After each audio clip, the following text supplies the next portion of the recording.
gentlemen, welcome to the Wednesday, October 16th meeting of Narberth Borough Council. It is 7:36 p.m. Mr. Metrick, would you call the roll, please? Sure. Mr. Weisford? Here. Ms. Rickards? Here. Ms. Pananopoulos? Here. Mr. McGreevy? Here. Mr. Bush? Here. Mayor Andrea Deutsch? Here. Vice President Gigi Tevlin-Moffett? Present. President Muter? Here. Mr. Bush, would you lead us in the pledge? The flag is right there. I pledge allegiance to the flag of the United States of America and to the republic for which it stands, one nation, under God, indivisible, with liberty and justice for all. Thank you. I have no comments. Ms. Mayor, do you have a report? I do. Brief report. So I got the statistics for September, and incidents in the borough were down. It was a very quiet month, which in policing means it was a very successful month. The one area of notable increase, we had a 350% increase from last September to this September in terms of traffic enforcement and traffic citations. So thank you to our officers who are very, very busy keeping people slow and making sure they're going the right way up streets and doing what they need to do. Just because it's very quiet in the borough doesn't mean we shouldn't continue to be proactive in terms of locking our car doors and our houses when you're not there. So just keep doing what we're doing because it seems to be working very nicely. And lastly, the only other thing is we're having story time with the mayor, October 12th. So come bring your kids and I'll talk to them a little bit about being mayor and read them a story. And that's it. Thanks. Thank you. All right, we will move to public comment. And I believe we have a presentation or a discussion with the Boy Scouts. Sir, come on up.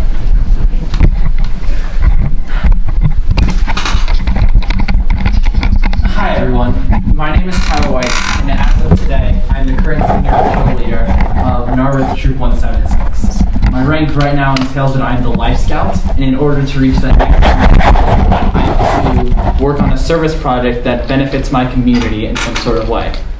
So in order to get that requirement done, I will be conducting a service project at the Narberth Park, improving the overall aesthetic of the area and the safety. It actually entails 4 smaller projects, and I'll go get into those now. The first one, and the biggest one, is adding synthetic turf around the first base and the third base dugout. As it is right now, there's no grass around there, like the whole part of the field, and it's just solid rock. And when it gets icy in the wintertime, kids are slipping, kids are falling, kids are hurting themselves, and that's no fun. So what I'm going to do for my project is around the area, around both dugouts, we're going to be digging a 6-inch ditch, filling that in with stone chips so that when it rains, water can flood down, putting 6-inch lumber around the edges to create a support, and then cutting and filling the top with synthetic turf. So that even if it rains, even if it snows, if it gets icy, the kids won't slip and they have something to drag their feet across, even if there's dirt. That will be staked in with metal stakes so it doesn't fly away to the lumber around the edges. That'll be done on the first base and the third base dugouts. The second project is working on the water fountains at that same first base and third base dugouts. I wouldn't even call them water fountains right now. They almost just look like a pipe sticking out of the ground with a little tiny metal head on the top. I mean, that's fine and all, but I love that park and I want it to look as nice as it could. So the second part of my project would be to add a little stone block at the bottom of each fountain, basically a 2.5 foot by 2.5 foot cube that's 6 inches high where kids could step on and get a drink of water instead of having to lean over. Not only will it look nice, but they don't have to bend their back over while they're playing a game, and it's just something nice.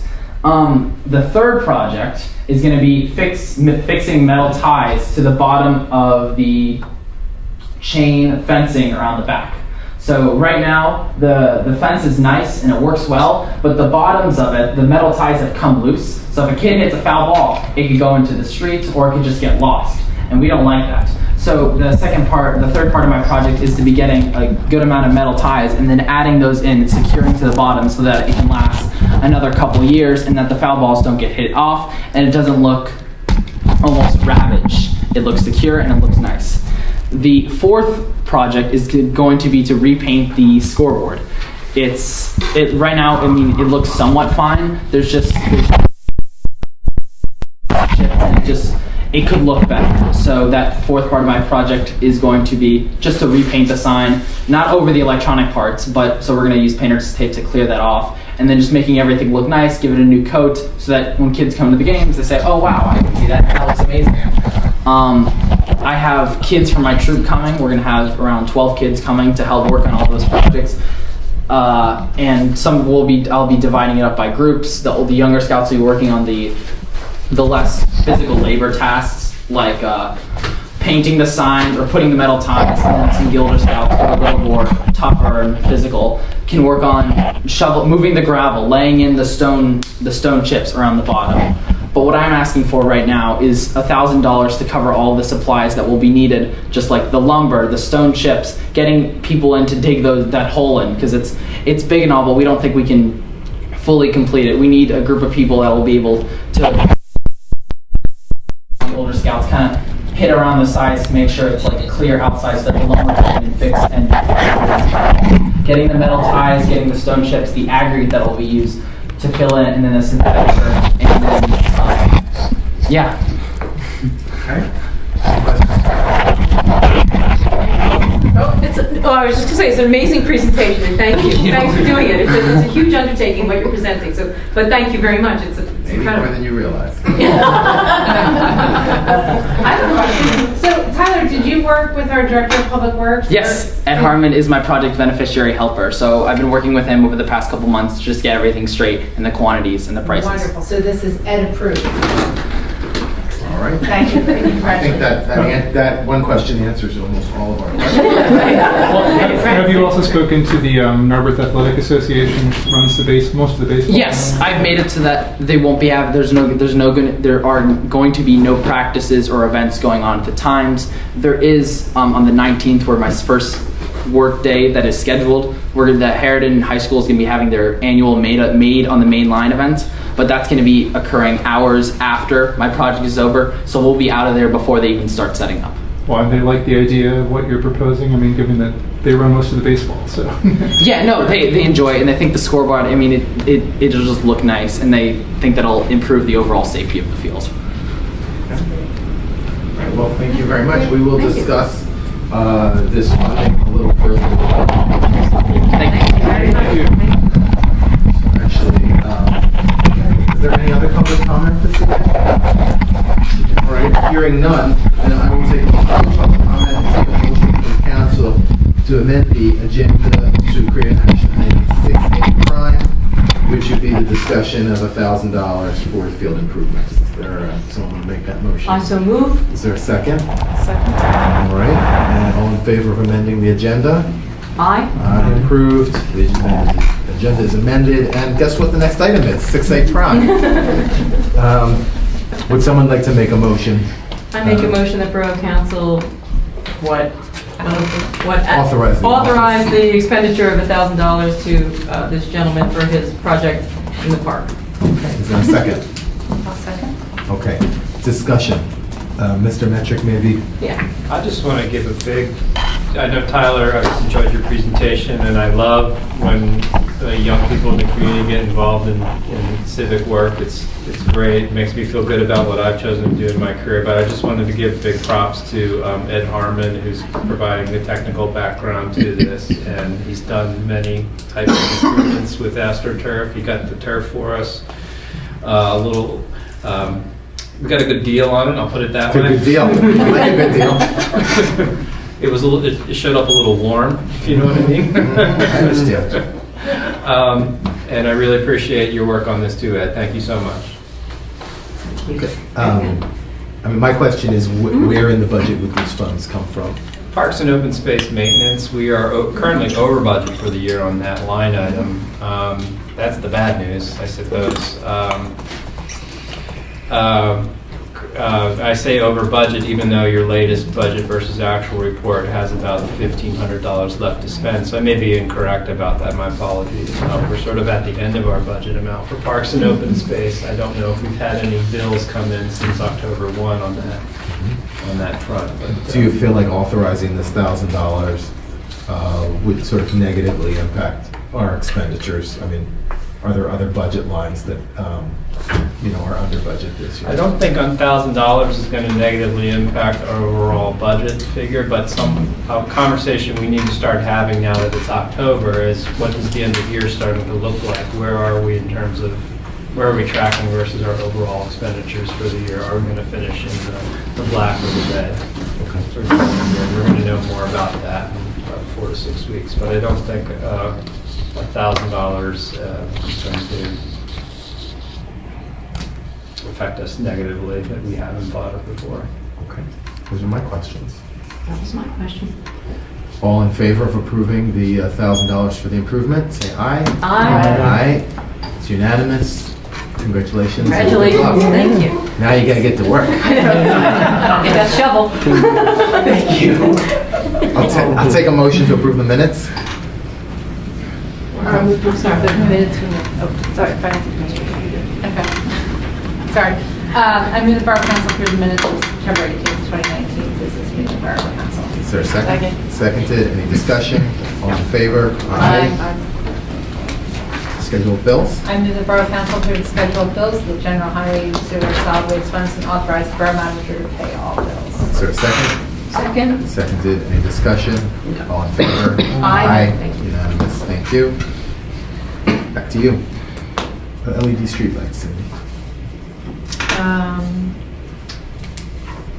You gonna hop in a G? C? C. Street. Oh, I don't have C.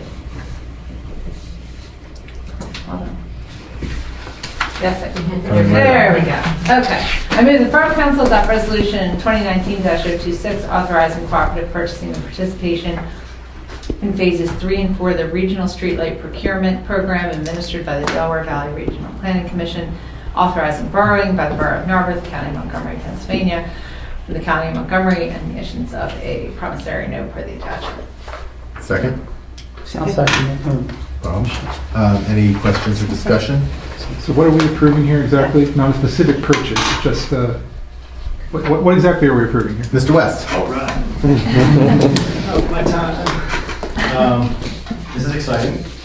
So we are not, the motion is not to approve any project specifics tonight. Tonight is to approve whether or not you want to move forward with construction for the LED streetlight retrofitting.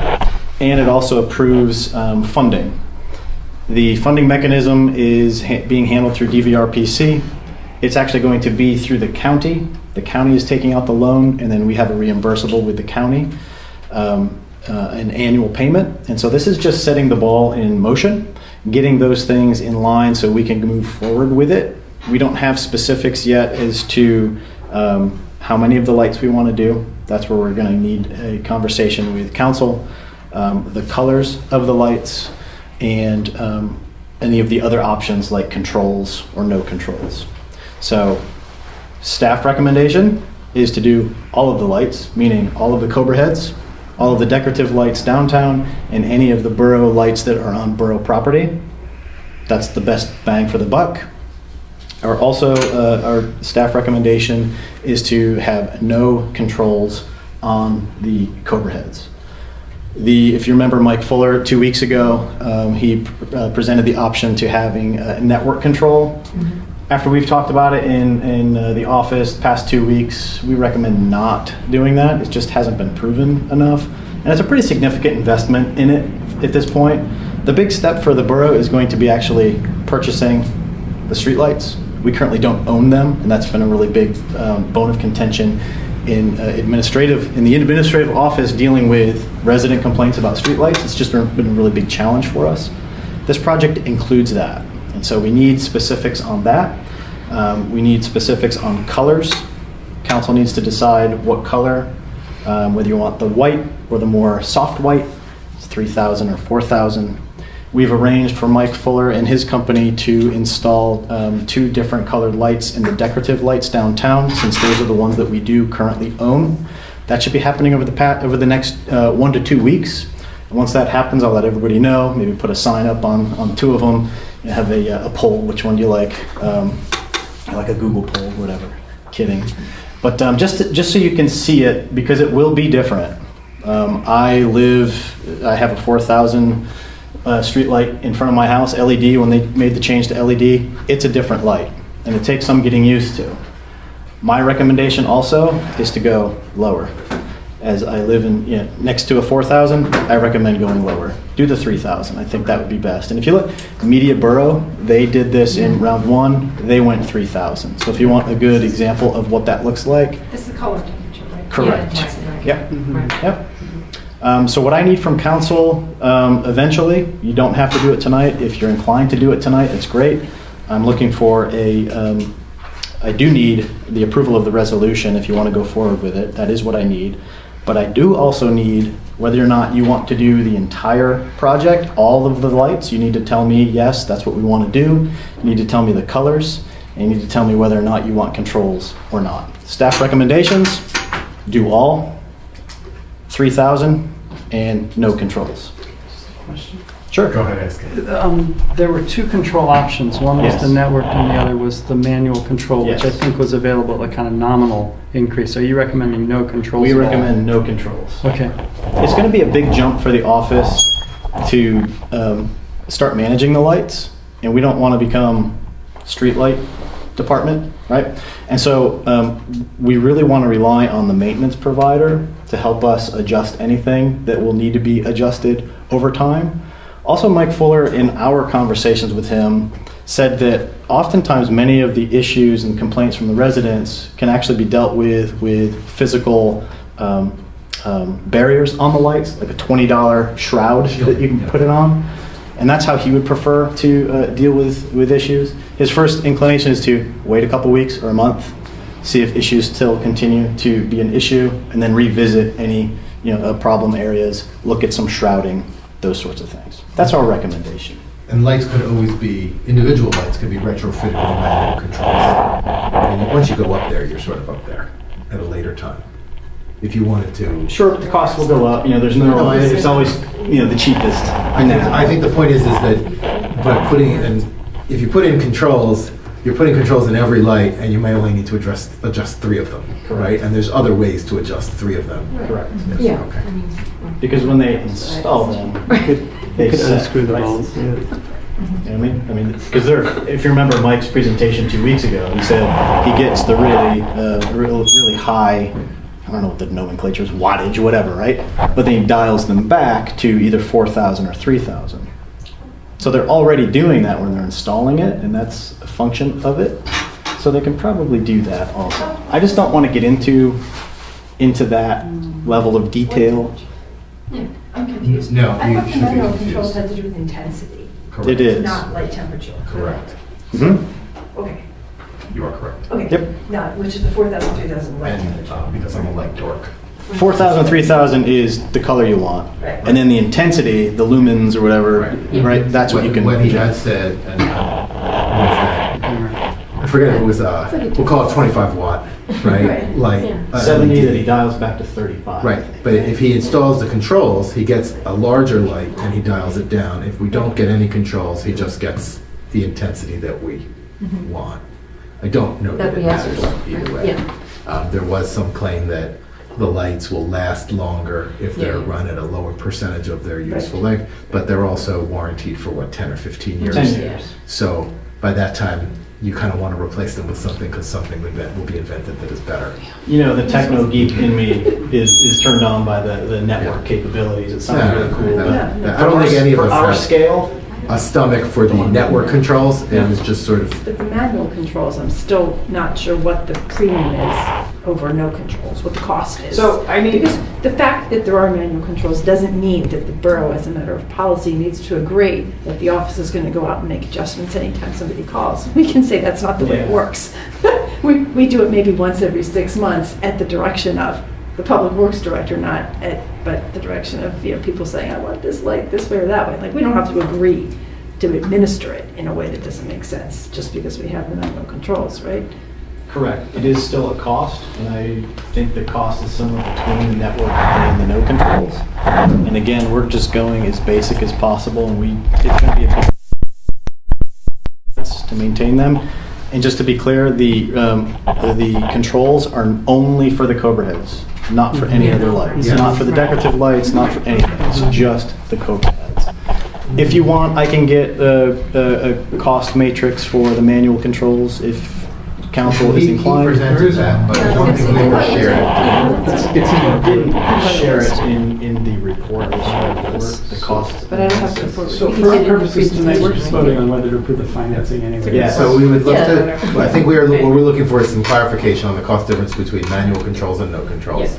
And then we're ready, we can. So tonight, move you forward. the motion is to, yes, we want to do this. You are not, if you read through the resolution, there's a placeholder, the maximum amount for the project. It's not a specific amount that we have to spend.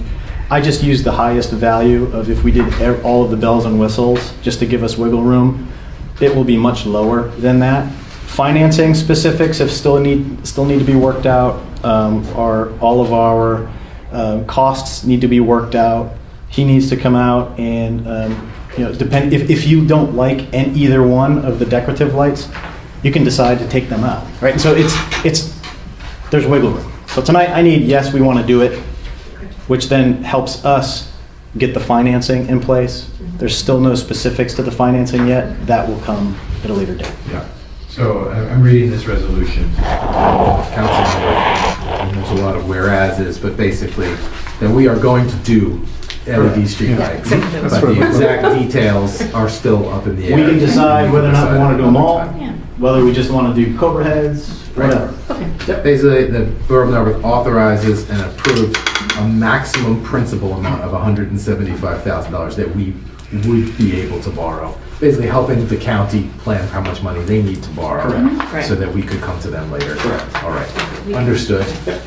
Any other questions, Mr. One Wilco? clarification too, just in case people are wondering, why isn't this a public bid as a project based upon the amounts? And part of this resolution is accepting an intergovernmental agreement with Delaware Valley Regional Commission of some Planning. that they are recognized as the Commonwealth as another entity, and you are able to enter into agreements with those entities. I think the resolution uses the legal term of piggybacking off of them in order to make this purchase. So it does not need to be bid out based upon the process that's going forward. They've already bid it. They've already bid it out, and we're piggybacking on it. Okay. As we've done in the past with the asphalt and the road work and other things. All in favor? Aye. Any opposed? None. We'll get you the answers to your questions. If you could get us some of that clarification for our next meeting. Yeah, my curiosity is piqued about the manual controls. Can I make one comment about this? Yes. So it seems like that if this project goes forward, it'll save us about $1,000 a week. So it would be good to, expedite this. Yeah, we're moving it forward. Yeah, as fast as we can, in my opinion. $1,000 a week. Take Great. 6D, infrastructure. If we could relate those two I move ideas. that the Borough Council adopt Resolution 2019-27 and Norfolk Avenue Bridge signature resolution for previously approved supplement D to the engineering design reimbursement agreement for the attachment. Is there a second? Second. Mr. Bush. Any discussion on this? I just want to clarify that the motion that Mr. Weisbord read is a little different than what appears on our agenda, because I was clarifying what was needed. Council has already considered this supplemental engineering agreement in its July meeting. It's a reorganization of, it's a no-cost reorganization of dollars in the different line items in the categories of the present engineering agreement. We couldn't execute it because they needed a resolution to be approved, authorizing the president to sign the document. So now we are back here doing this so we can get the reimbursement agreement, the engineering agreement moving forward. Okay. So I'm in favor of voting for this, but I just wanted to ask a question. Go ahead. Does the borough contract with the architect of the bridge separately from the engineer? We do. Okay. Any other questions? All in favor? Aye.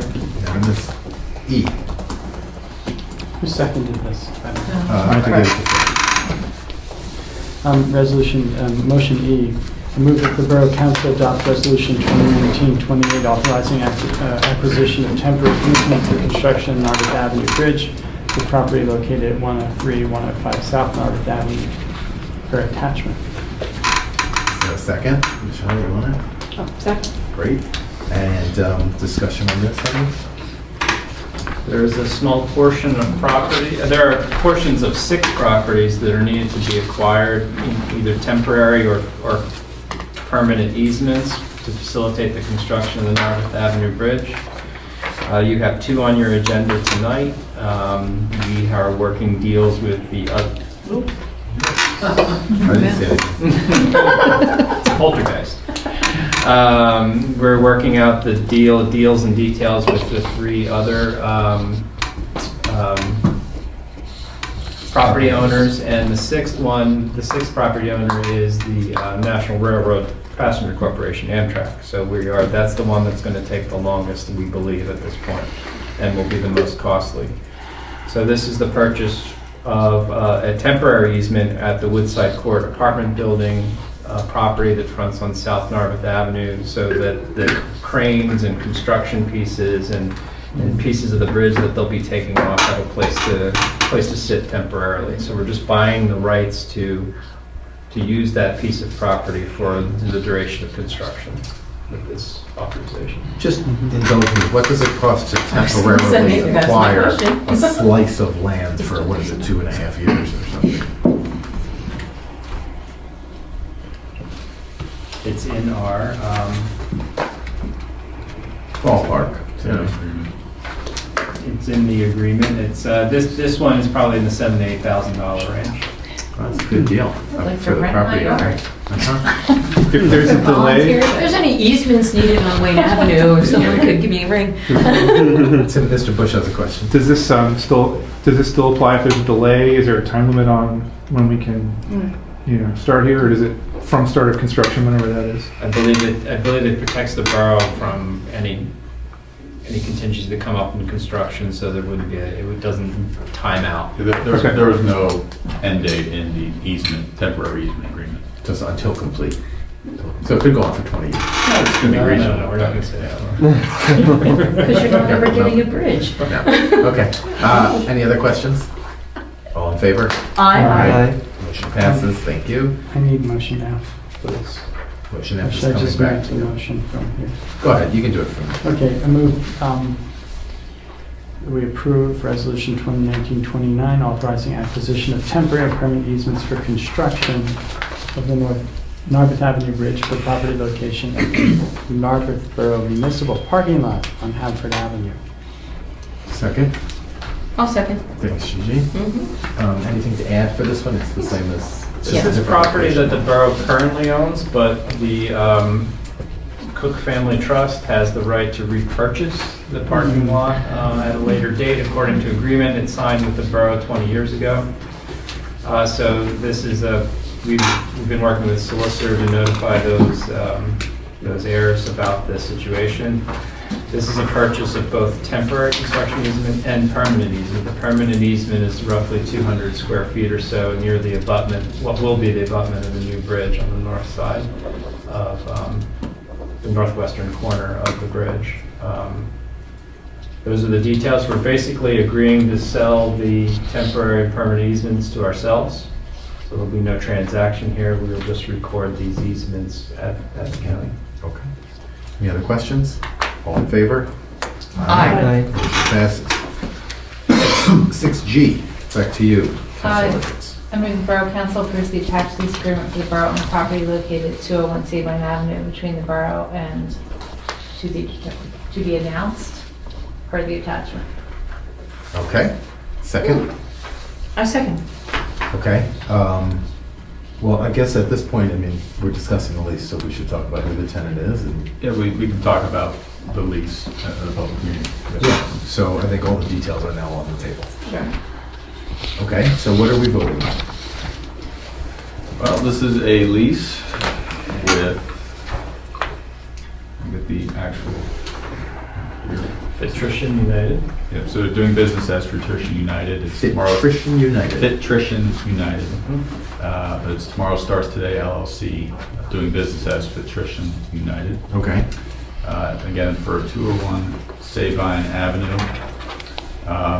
who plans to operate a gym type of a use, is that correct, Mr. Manager? Gym, classes, nutritional counseling, and exercise, yeah. It is set as a 5-year term, with the first term a $5,017 monthly for 12 months, and it goes up to $5,322 during the third year of that renewal term. It is a 5-year, although there is a mutual right of early termination. This is something that we've put in to make sure that all leases could terminate at the same time at the election of the borough. So we tried to coordinate that term. That requires a 12-month written notice, and again, that is mutual in case the tenant also wanted to get out of this early. Everything else, we've used the same lease since I've been here to try to keep it consistent for all of the tenants.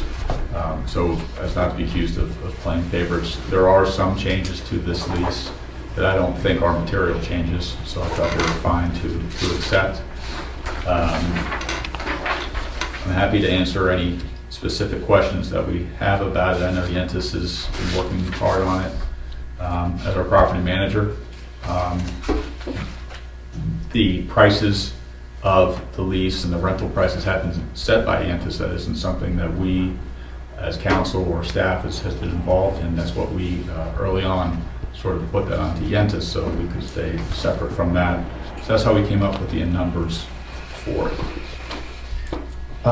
Just quickly, this is the location previously occupied by MELC administrative offices. No, training. No, the SAC project. Yes, that sort of right. middle area. That's right. Okay. It's about 3,737 square feet. And it is currently vacant. Mm-hmm. And when does this lease begin? This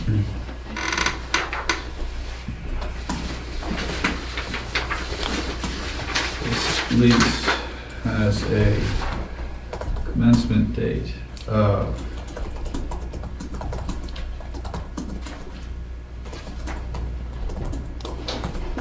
Metro, feel free to help me out. There is some tenant or some landlord fixturing that needs to be done in order to make the place, but I think it will be. The lease becomes executed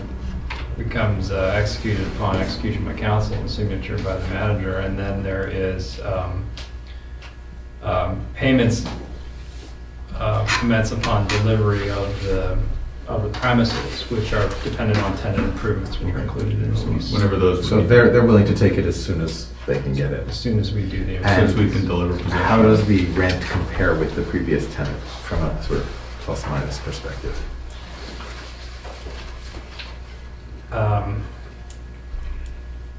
It's hard to say because it was baked into the MELC's admin administrative leases. I know it's similar to the rent. I can't tell you exactly if it's exactly higher or lower. 3,737 square feet. And you said the rent was $5,100 a month. $150? Monthly amount. Actually, that was from the renewal time. I misspoke. Looking at the rental period, it's $4,500 for the first calendar month through the 14th calendar month. And then after the 51st to 62nd calendar month, after that 5-year term, it would go up to $4,871. In the renewal terms after that, that is one of those amounts. It's over 5,000. Okay. Perfect. And does Yentis have any idea of what, we know that 201 Sabine keeps its own set of books, but approximately the cost of the landlord fixturing that they're going to do? We do know. We have estimates at this point. We're looking at anywhere from $25,000 to $30,000 because we have some asbestos tile remediation that has to be done with the flooring. So that's the bulk of the cost right there. Okay. Okay. Any other questions? Sorry, I just want to get those facts out of the way. Yeah, we reviewed it in F&A, mostly the term, the 5-year term question. What is the buyout? Let's say 3 years, we want to buy out. It's just, I don't think there's a buyout. there's not No. a cost fixed. Yeah, is that- it was okay. negotiated as mutually agreeable termination, so that, right, we do bear a risk that they could choose to terminate. With 12 months notice. Sure. Right. And if they terminate, tenant shall reimburse landlord for the work Yeah. that we provide. Okay. So we have a little coverage there. Got it. Okay. All in favor? Aye. I'm reading your faces. Oh, All right. wait, who seconded? I. Well, welcome to Narberth. 7A, Mr. Manager, do you have a report? I'm going to take up a chunk of time to talk about our 2020 operating budget, if you don't mind. Great, go for it. Okay. We collect our goods. In the meantime, in the meantime, let's circulate some of the papers that I brought with me tonight.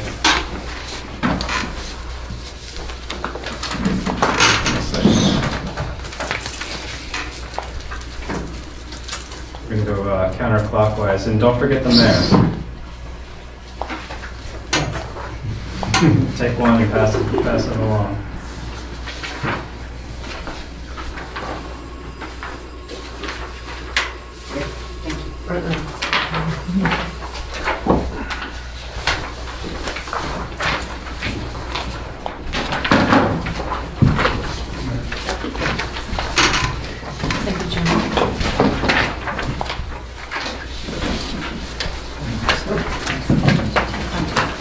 So I'll start talking as we've got things moving around the table here. First of all, this is by far, for me, professionally speaking, going to be and already is the best operating budget season I've ever had the pleasure of doing in Narberth because we've got things figured out. We have professional staff with a year under their belts managing the departments. This has been a much more informed and frankly easier process for me. And I think it's just an indication of how things are moving in the right direction with council's decisions and groundwork that were laid 5-6 years ago. So hopefully you'll enjoy the fruits of these labors. My intention is to give you a draft budget that's put together as a somewhat as a cohesive whole, so you can start to appreciate what the important decisions that are going to have to be made over the next 6 to 8 weeks are, and what the context for those decisions is going to be. The general fund budget accounts for all of our operating expenditures that we anticipate in 2020. Those are salaries, partner services like our solicitor and engineer and traffic engineer, maintenance to our buildings and facilities, fuel for our fleets, repairs to those cars, equipment for the police department, and cooperative services with Lower Merion Township, funding for our long-term obligations to our non-uniform and uniformed pensions. So there's really everything, almost everything falls under the umbrella of the general fund, which is why it's called that. I'd like to direct your attention towards the draft budget itself, and I just want to make some initial comments to you about the fact that we're now able to compare we have 3 years of comparables with a chart of accounts that's been relatively stable now for 3 years, so you get a good sense of what we're spending on certain line items, and we're putting the same kinds of expenditures in those line items every year, and you're going to start to we're starting to detect trends both upwards and downwards in those line items. So it's another bit of information that we're gleaning from the groundwork that we've laid. I wanted to talk a little bit about process before I get into what's influencing our budget and what the variables are and what the discrete line items mean. We are going to continue as professional staff, that's myself, management staff, myself, assistant manager, Chief John Gallagher, and Ed Harmon, to meet and make some additional adjustments to the budget. We are going to continue to work kind of, I don't want to say closed door, but we are going to work amongst ourselves to make sure our line items are the best budgeted numbers we can get to you by the workshop meeting in November. Concurrently, I would like council to start engaging on the budget and formulate its own recommendations and own questions and asks, and send those questions and asks to me on an email and copy the president on that. There will be no changes to the budget made after the workshop meeting that haven't been brought to the full table of council and voted on and approved. I would like to propose that as a process, if that's okay with you all. That gives us the workshop meeting to potentially discuss some initial moves, the business meeting in November, and the workshop meeting in December, and the committee meetings that intervene in all of those meetings to discuss things at a finer detail. Ideally, I'd like to have everything kind of figured out by the second week in December, because December is the time to celebrate and be with your family and friends, and you don't want to be here at December 28th passing the budget. I've done that. But ideally, we'd like to have things pretty much put together by that workshop meeting in December, so that when we come to do our business meeting on the third Wednesday in December, 99% of our goals have been addressed. We're comfortable with the budget we're adopting, and that is our last opportunity as a council to vote and approve the budget, which is one of our responsibilities, right, Mr. Walco, under the Borough Code, to pass a budget. I'm going to borrow a phrase of Aaron's. I'm seeing a lot of nods, so it sounds like everyone is on board with that process in terms of how we're going to work together to get our questions and concerns answered as we move through this process. A question for clarification. So you're saying that you won't change the numbers, you won't change any of these numbers until after they've been discussed at the council table? I will clarify one thing to say. The only changes we're going to make are those that are going to change between now and November 6th, and those are going to be independent of any conversations I have with council. They're going to be entirely internal, because we need to look again at our financial and audit expenditures. We need to get a little closer look at what police legal counsel and our actuarial fees are going to be for next year. That depends on the types of reportings that are going to be taking place. We still need to do a little more work to get you a really good draft budget. Okay.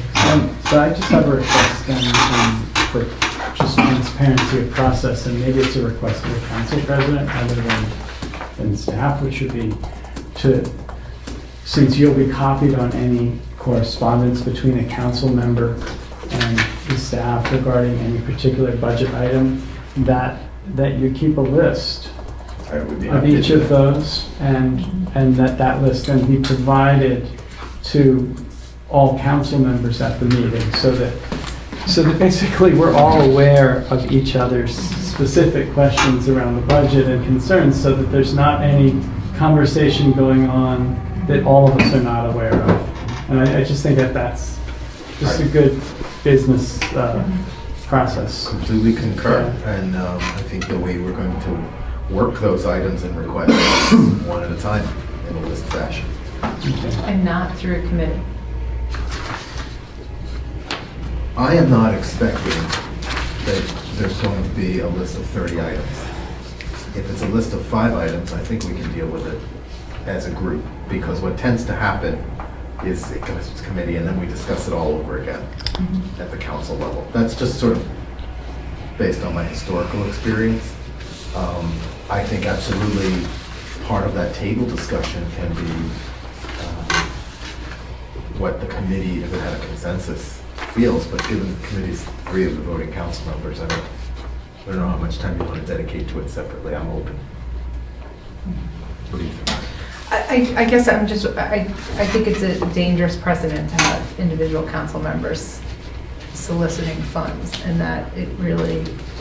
Oh, I agree. That's why. That's why you have- That's why I'm asking that those be made public at the nearest next Right, meeting. I guess it just, That's I what think we Mr. Metric lose- proposed. Right, really. but I think Yeah. we lose some of the integrity of the committee, and I think it's dangerous to set up a process where individual council members feel as if they can singularly solicit funds from the Okay. borough.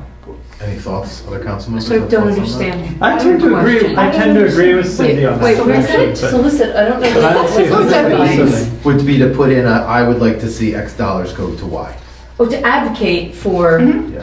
okay, got it, okay. So I In was the like, solicit, absence I'm like, of- wait a minute. Yeah, in the absence Yeah. of a full council, and I tend to agree with Cindy's opinion about that. I Okay. think we've seen that happen in the past to Okay. not really happy results. Right. And so, I mean, that's kind of what the committee process is for.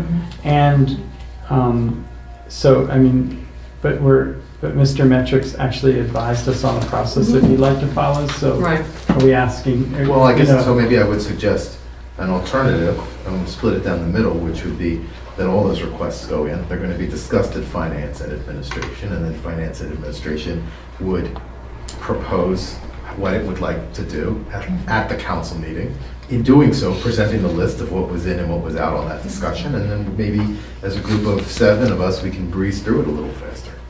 Do we have time? I mean, is there a finance administration meeting before? How does that work with the time frame that Right. Sean made? I think it does. I mean, you could schedule it, make sure that the meeting happens. Yeah, just have to be the meeting for this meeting. Everyone's nodding to that, then would you be amenable to that? I don't know that it materially changes your process. It's up to you how you want to do the process. I was just suggesting a way we could do it where we're having conversations about changes in sort of the light of full discussion. Doesn't change the sort of the controls, it just change, you just move them to the committee level rather than the whole council. So then we still could write our questions to Mr. Metric, right? Right, so if public Yeah. safety has a question regarding, Yeah. I would as just we make sure- discuss emergency management, we would have to. CC Cindy and myself, Okay, and then when it goes to finance administration, they can be dealt with. Because F&A is dealing with the kind of master budget. I come in with the recommendations. Great. Mm-hmm. Great. And then if we want to tear it open, we can tear it open, I hope we don't. Yeah. We could do a similar process with the CIP, right, in August. Yes. Yeah, I mean, I think everything we've been doing, trying different processes, seeing what works, learning from them, trying to improve. Okay, so any suggestions that are not questions should be sent to Cindy and to you and to Sean? Correct. Okay, great. I also want to clarify too, my offer and my door remains open to schedule meetings to sit down and talk to no more than 3 of you at a time. At any time, early evenings, anytime during the day, where we can sit down and talk through budget. You have more particular questions you want to ask. Anything I can do to facilitate any council person's or the mayor's understanding of what's in this line item and how the budget to put together. That's a priority for my schedule. So however you can avail yourself as much of that as you'd like or as little as you'd like. And Cindy, basically, I'll be copied for informational purposes, just to keep track of what's going on, but I'm going to defer to you, sort of handling, considering it, consolidating those reports. I have another question. So that every item is coded. Is there a simple way to go through the coding and say make a list of the codes that belong to each of the 3 committees? So that, so the infrastructure committee could look at it and not just assume that we're looking at every single line item, but we could consider the particular line items that are related to our committee's work. That would be great. Sean, do you think you Is could that break down the chart of accounts by what committee? I don't think it'd be clean. well, messy then? Yeah, maybe Messy has just sort of a general level of direction for people if they want to. Just so we have a basic idea of where to start as a committee. Maybe keep it up at the departmental level. Might be a good way to do it, Bob. Okay. Maybe the public works is infrastructure, debt and admin is finance, Right. and public safety is fire and police. Mm-hmm. You guys can, So there you have it. I guess, fight over the library. Figure out which one that one Absolutely, goes in. library. So that leaves out library, Why don't basically. you leave library with finance and administration? Okay. As it's a disbursement. And all the appropriations are finance administration. Yeah. Okay, Great. Thank you. thank you all. Any other detail you want to get into? Or this Yeah. is just, go ahead. Yeah, that was just chapter 1. I think. I wanted to go through the rest of my cover sheet here and just talk about what some of the influences and variables are in the budget, and we can have as much of a discussion tonight as you want, or as little as you'd like, because you're getting a lot of information all at once, and it's kind of hard to, react and think on your feet with a lot of stuff that you're looking at, but I definitely would like to try that out if you have questions. Place we always like to start, or I like to start when I'm doing the budget, is with compensation, salaries and wages. It makes up the lion's share of our budget. You have about a $1.5 million payroll going into 2020 in a $4.3 million budget. So if someone can do math faster than me, that's probably 38-40%, something like that, of your budget is going to wages and salaries. So we're a people business. We're a service delivery business. We deliver services. And if you were to throw in the services that we contract out for, that number would get even larger. Government is a service-based business. So the budget that you're looking at has baked into it a salary increase. And some of that is factored in and not yet understood because we have an ongoing labor negotiation. So if we could kindly not discuss what that percentage is, it's on your page, but that number is baked in across the board with all of our non-uniform and uniformed personnel. Remember, our contract negotiations with the FOP are going to affect present wage rates probably back to 1/1/19 at some point that we would reach an agreement. So there's an effect on the money that's already been earned. There would be back pay required, and it would affect next year's salaries as well, because that's essentially going to be the second year of our new contract. So I just wanted you to be aware of that. The other assumption built into your budget is that I won't know until November 4th what healthcare premium renewal rates are, but I baked in a 5% increase across the board. So whatever employee A's health insurance was, I added 5% to it. The reason I added 5 was I wanted a larger number because not only do premiums go up they didn't go up a lot last year, but they can go up by 7-8%. We're all getting a little bit older, so, and as you go into the older age bracket, you're getting also charged more for your insurance. Welcome to your 50s. Not there quite yet. We don't have any staffing changes in the budget. We also propose an 8 to 10% increase to the borough engineer fees to account for the paving assessment we want to do, so we can order our repaving program according to condition, a hierarchy of condition, traffic, and roads that we want to address. So we can start to stack that and start to roll those improvements out now that the utilities are gone. There's an increase in planning fees for 201 Sabine Avenue. That's an item I'd like Bob to maybe push down to infrastructure. I've got a proposal from a real estate advisor, so I baked that number back into and added on to what we already are contracted to pay the Montgomery County Planning Commission for paid planning services. So that's why you see the big jump in the planning service line item in your proposed budget. Some of the good news, we decreased our workers' comp insurance costs. There's been a very big decrease, check your budget versus actual, in public works overtime. We're managing public works overtime. Kudos to Ed and his team for really paying attention to that this year. Just look at those numbers. It's good to be on the good side of your percentages because you never know what counterclockwise storm is going to come up into your neighborhood during the winter and cause lots of problems. So it's good to have a lot of buffer in that number. We have a lot of buffer right now, and it's so much that we're able to reduce our estimates for next year. We got a little bit of increase in projected revenue for 201 Save Line because we will be fully rented next year. And once the tenant improvements kind of and the broker payout kind of wash out of that income stream, we're going to start to earn more and more money until the next round of renewals and issues come up from an operating perspective. I baked in a little bit of increase to projected revenue from parking tickets and meters. We're still going to be below our actuals for next year's budget because we're not going to balance our budget on the back of quarters and $15 fines, but we have to recognize the fact that there is more revenue coming in both from the district justice, from increased what's the right word? More of the tickets are getting paid. More of the tickets are getting paid on time too, which has really been working smooth. It's really exceeded our expectations on how well that and how smoothly that process has been working.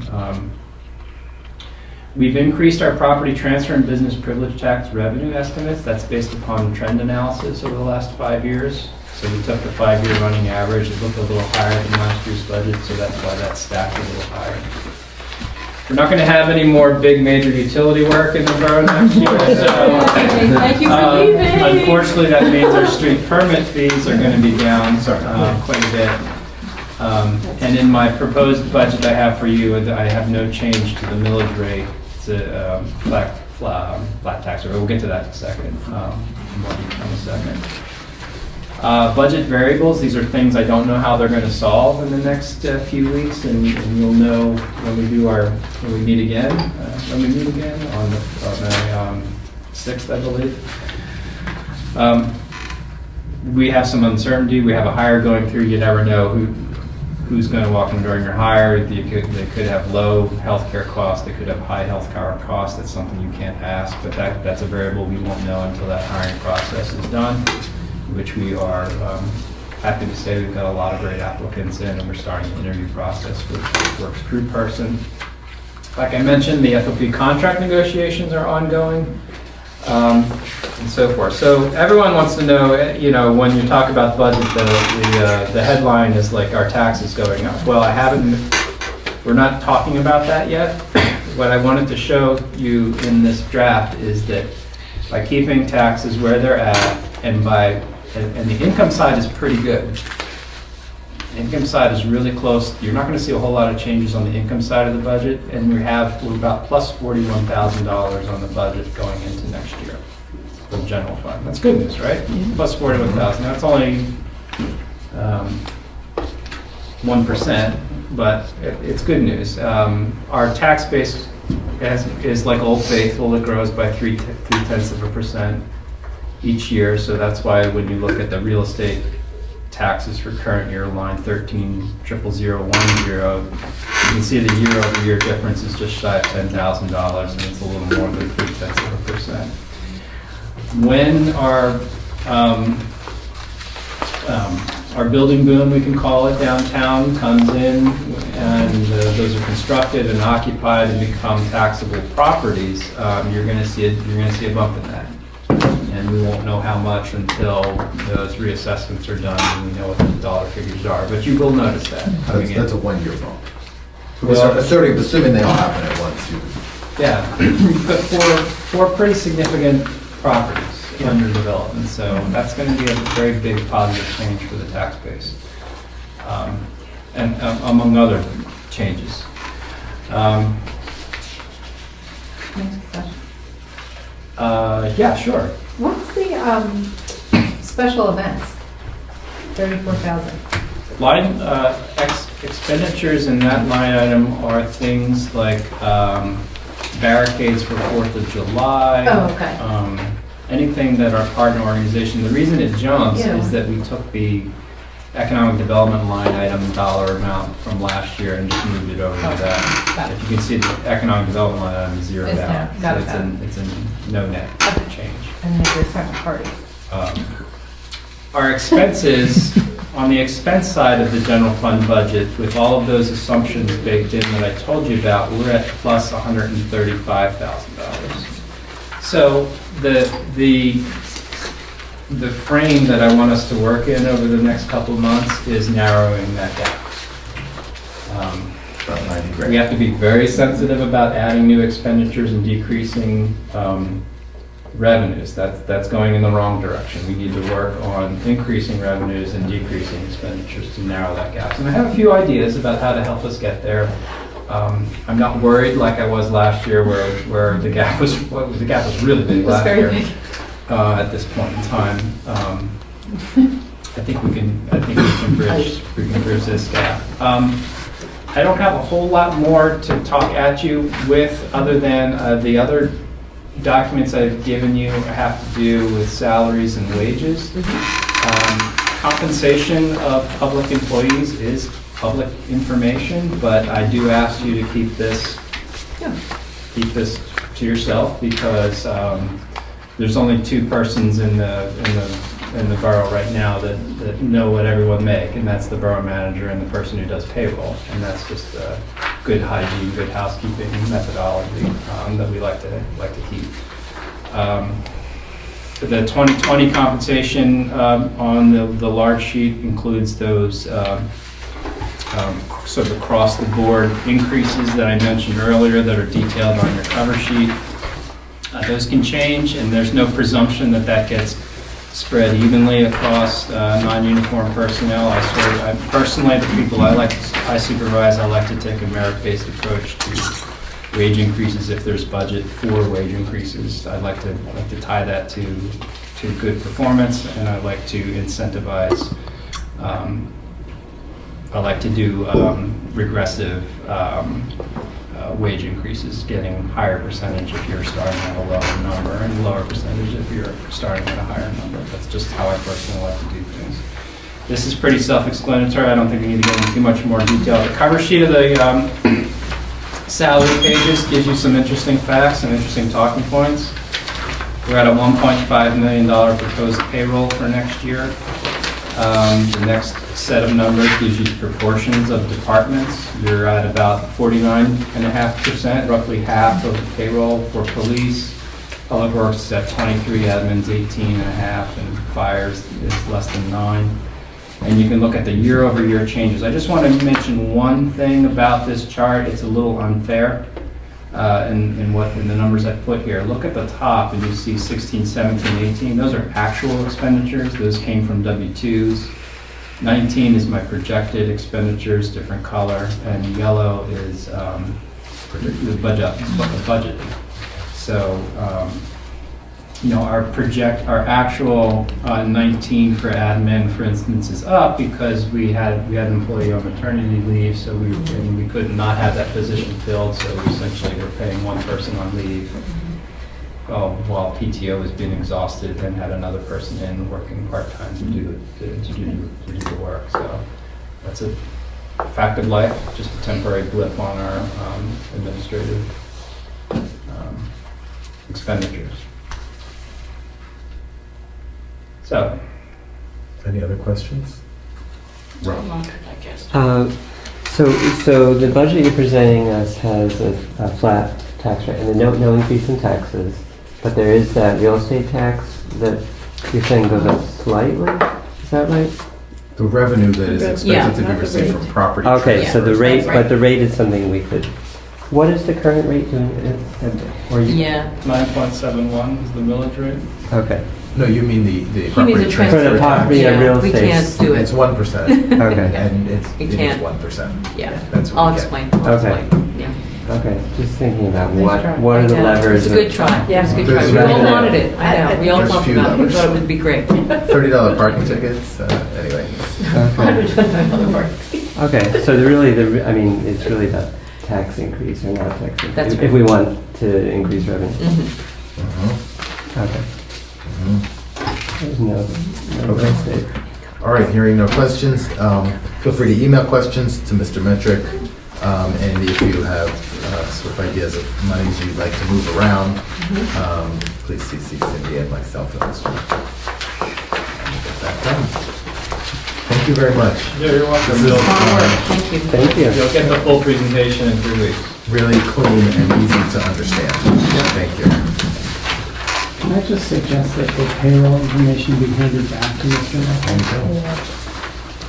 I think that's a great idea. I actually have questions to send on that because somebody, Well, if you don't need it, hand it back. right, you know, I about actually do need it. Thank you, Chief. Yeah. Payroll. Thank you. Okay. Narberth Avenue Bridge Art. Where are we? Wait a minute, sorry. Oh, thank you. That's the yeah. I wanted to have a brief conversation with council about how you would like to answer the question, what process you would like to follow, because the time is right to make a decision about whether you want to continue and have our Bridge Art finalists develop their prototypes, and that would be a process where we would pay those individuals a small stipend to do that, and they would present those prototypes and designs and give us a cost estimate for fabricating them at large scale, or whether you want to go the route of having Venturi Scott Brown, VSBA Associates, design something that would go into those panels that will be on the bridge. They agreed to be able to do that, and they're waiting for us to figure out if that's the direction we want to go. And the time is now. I think if we want to, I don't mean like right now, this exact moment, but maybe by our next meeting, we should make a decision about whether we want to continue with the exploration of art installation on those cast stone panels, or have Venturi Scott Brown create a design that will go in those panels. So, I'll go to Bob first, background, because yeah.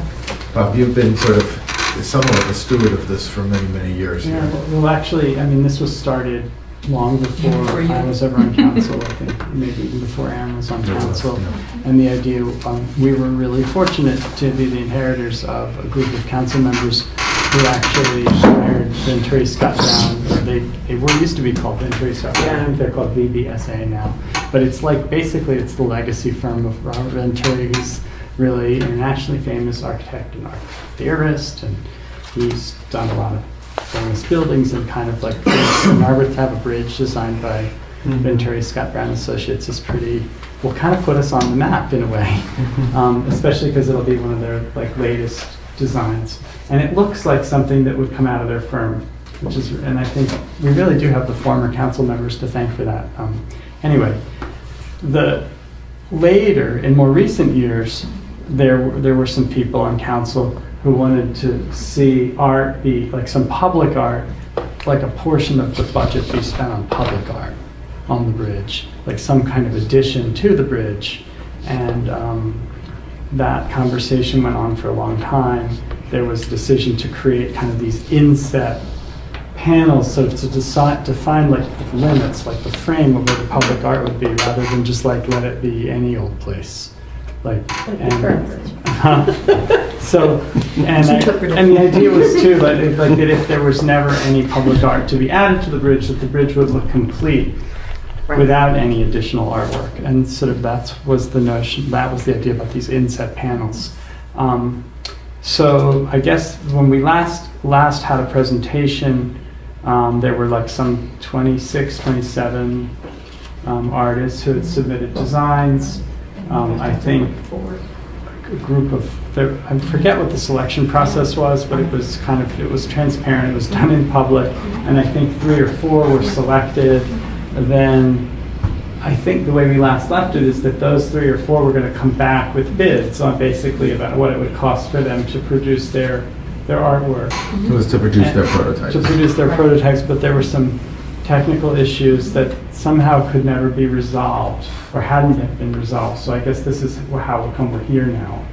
And I mean, that's like the background. I have an opinion of going forward, but I'd like to hear what other people think. You know, this public art and architecture, like this development, is something that's really commonplace in Philadelphia. Philadelphia was one of the pioneering cities for 2% for art program that created public art on buildings. I don't know about bridges. To me, like a bridge is a thing. It's not like a building with a landscape and a place like a site for art. So to me, a bridge in and of itself is like a thing that kind of can often be a nice thing if it's well designed. So I'm sort of broadcasting my opinion. Okay. So if I'm hearing this correctly, that the stipends have not gone out. Correct. Okay. No. And so we don't have prototypes, or we don't have a dollar proposal for a Correct. prototype. And so I'll make my pitch. Bridges can be bridges, and to your point, we have conversations all the time here in Norfolk about murals and how many people go over the bridge or bike over the bridge, and how much use that bridge gets and how important it is to our town. We only have one bridge. We don't have 5. We just have one. And I would say that as a fan of public art and a promoter of public art, if there's a way to include public art in anything that we get to do as council, or private developers can do, I encourage you to do that, to make this place a beautiful place. Japanese have that theory that everything you look at should be beautiful, everything you see. And it should bring you comfort. The beauty of it should bring you comfort. So I don't see this bridge, and I never have seen it, I've only seen it one way. And that's the way to include art somehow in this project and bring public art to the space. Other council members want to share thoughts? Yes? I have a question. Go to question and then Clarification. Bob, maybe you can answer this. If VSBA, if we were to have them do this if we were to scrap the public art and have them do it, they wouldn't be, the idea isn't that they're going to keep these panels and fill them with something. It would be, they would simply design the bridge without them in some capacity. No. They're gonna pull some clip art, some kind of pattern Yeah. or something. I'm serious. Some Yeah, kind of that's- pattern yeah. or something. Is And that- fill the panels with the Yeah. pattern. I don't know. We haven't seen their proposal, but Is my Yeah. my hunch would be that, well, yeah, let's hear. The panels are integral to the bridge. So whether they're plain blank panels or they have some exquisite design on them, they're going to be installed on the bridge regardless. I mean, they're not structural. It's they're decorative, right? the panel just means that they're gonna set something into the Oh, okay. into the All right. concrete. Thank you. Yeah. There's just it's a depressed area Yeah. in the concrete Right. wall where something could go, but nothing has to go there. So, but you said it's partly structural. It's not a depressed area that's been sort of secondarily added into a previous design to make a place for art. It's integral to the It's bridge. pressed into a concrete wall. So then it Yeah. wouldn't need to be. It's not structural. Okay. So I'm just saying, if you gave it to VSBA, they might say, you know what, we don't really like this press thing at all. No, I mean, We they could just continue actually, the- they rendered the bridge with sort of an idea that there would be like pressed letters, like that there would be architectural lettering in there, like maybe history about the borough, or, like ideas or something, but this matters to me, whether or not that would be the solution, or they would say, well, these panels will just fill them with clip art. That's a very different understanding, right? Yeah, Very different. I mean, they're a professional architectural firm. I don't think they're going to put clip art. What I say is because Although in a way we could sort of Sean, feel tell me if I'm stick misunderstanding someone's here. face up. If VSBA does this work, the idea is that it would have less expense. And the way that it's going to have less expense is it's not an artist creating some kind of original work. They are artists Then why does it cost less? because It's a package. it's a part of the bridge design. No, but the thing is, we could also just have the bridge be the way it is and let future generations decide what to do with that Is that space. still technically correct? It may change. I think a decision has to be made at this point in time, not kicked to the future because of the way it was described to us in the construction process, that this is the moment and the feasible moment that these panels will be placed into the bridge. They will be cast in. Because the panels will be created first. Yeah. and cast in. Installed, yeah. Right. Not. Right, they could be installed, but the bridge can be constructed without any panels. The bridge will not. The bridge doesn't require these panels to be complete or safe or or doesn't. Can I So let me- propose something? Oh, I had an idea, but go ahead.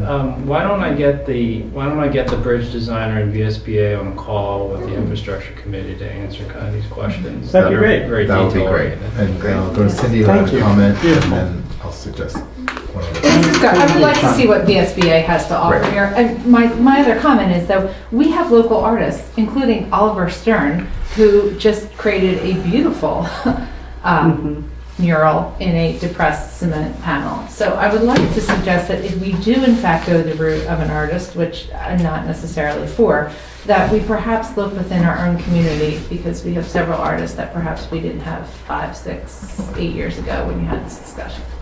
We Okay. had 30 people apply.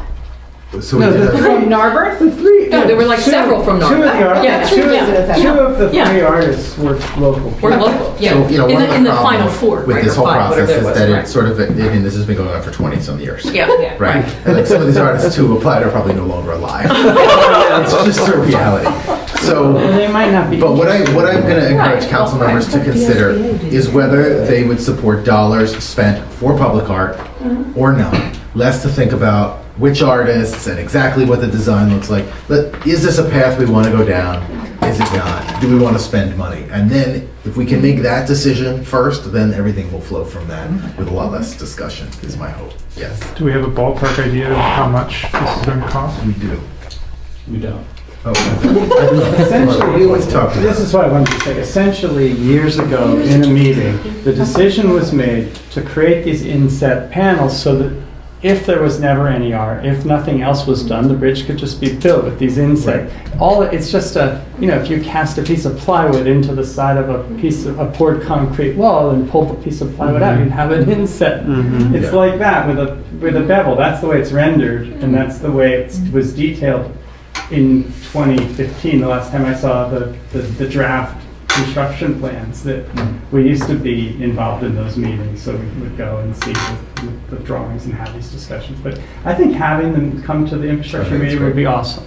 We can get But clarification on that. my recollection from one meeting was that we're talking less than $50,000 For the actual art. to pay for an artist to do a Yeah. design, Right.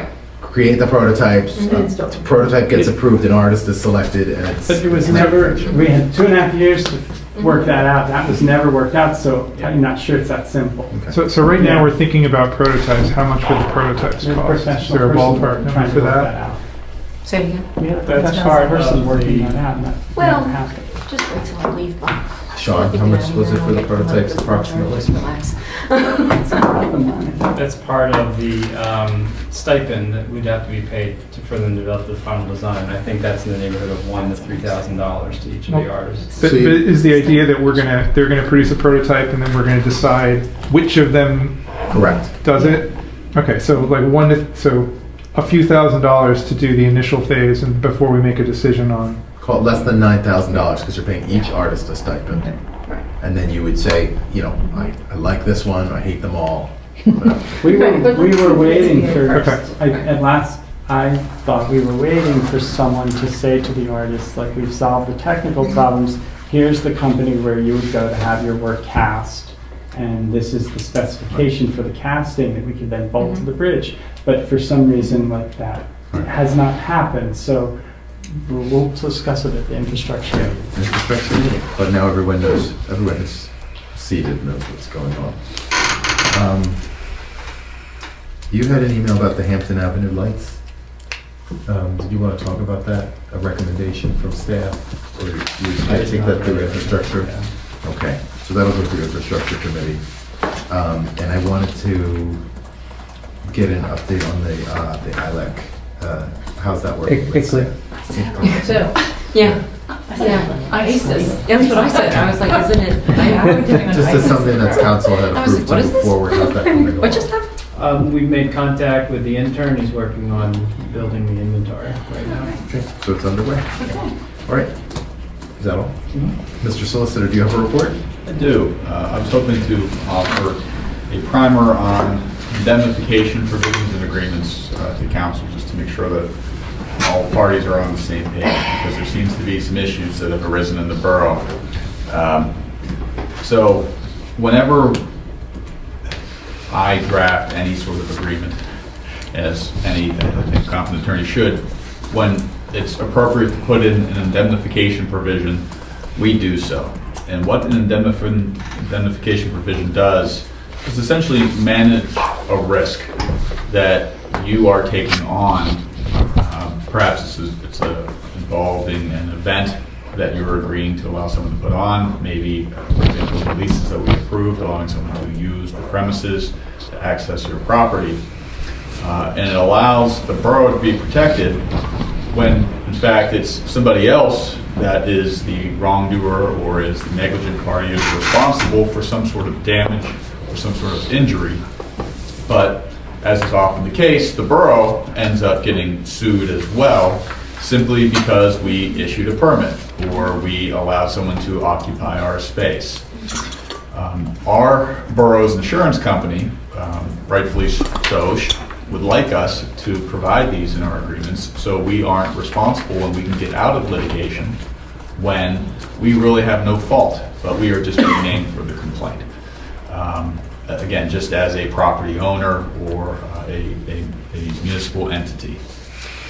This issue has, I think, arisen twice or over two issues recently. One is regarding the block party applications and permits, and the other regarding the building use agreements or memorandums of understanding that we are developing right now for borough buildings, borough property, again, anything that is a borough-controlled resource. In regards to the block parties, it's my understanding that there has been some requests to change that application to either make everybody who signs on that block party application be responsible, or to also indemnify the borough instead of the person who is actually applying for that permit or the organizer of that event, or alternatively strike the provision completely so there is no indemnification, noting that some other municipalities are out there that don't have this provision. Now, to that I would say there are other municipalities that do, and in fact there are other municipalities that have significantly more detailed indemnification provisions. And on top of that, some also require insurance provisions, meaning that they obtain their own event insurance. If I had it my way, in a perfect world, we would have both of those, because that minimizes the most the risk to the borough. And again, our insurance company, who we are paying premiums for, would also like to see that happen as we get all of these documents and agreements together. And again, indemnity is not an uncommon idea. It's, again, standard when one party is simply permitting another party to take an action when both parties could be sued. Again, sometimes they require the additional insurance on top of that. In the case of a block party, in the borough is still taking a risk by closing a street. People may say, well, what could that risk be?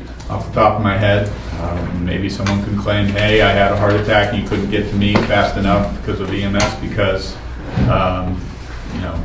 the road was closed. And that's your fault, borough.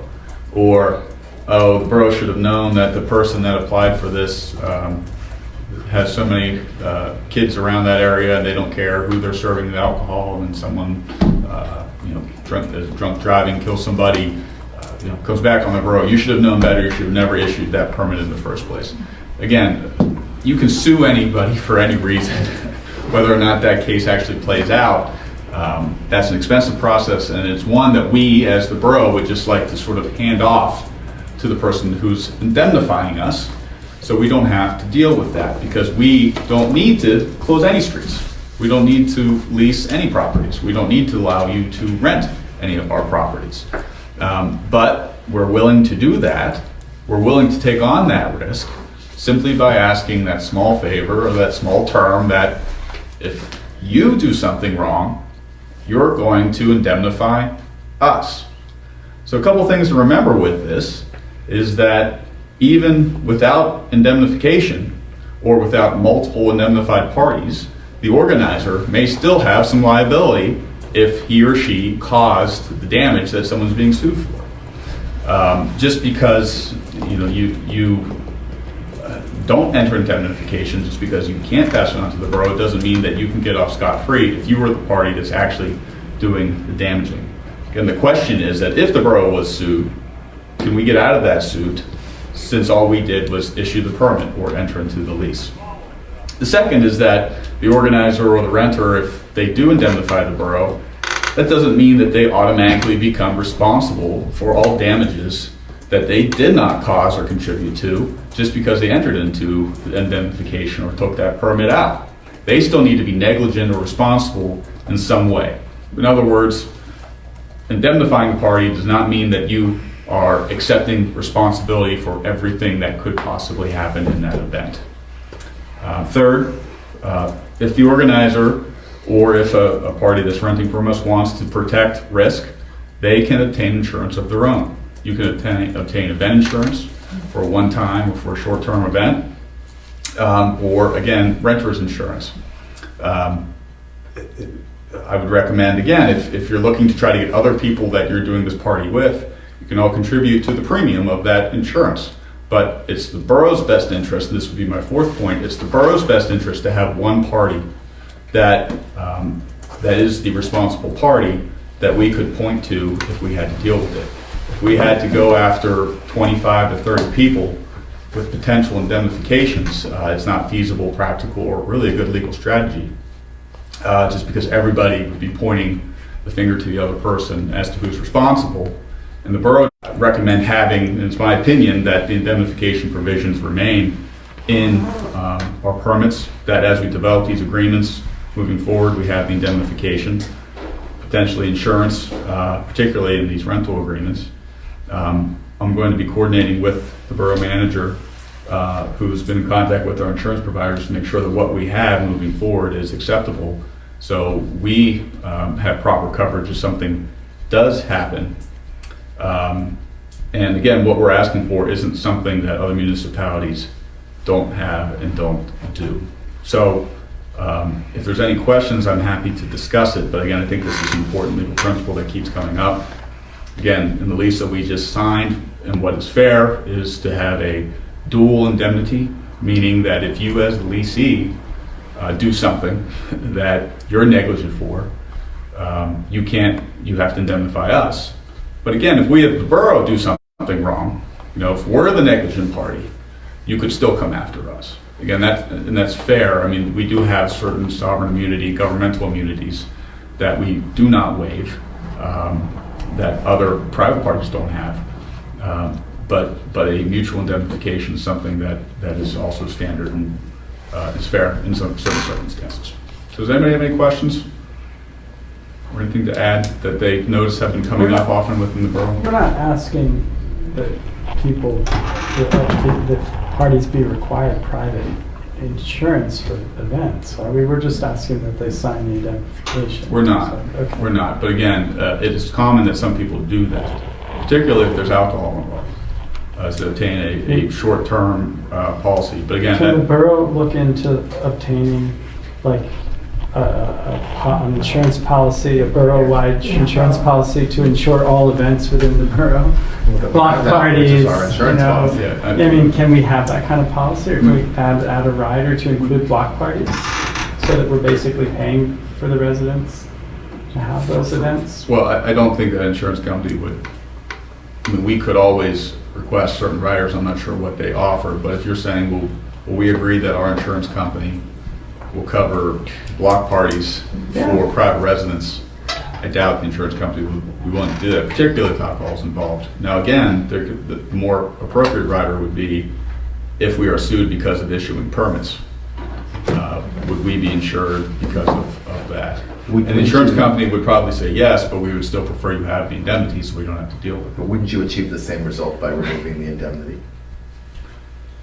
From our provisions, by removing indemnity, then we would not have an ability under the law, if we're sued, to say you have to defend this case for us. Right. And so the borough would effectively be taking on that coverage. Correct. To our detriment.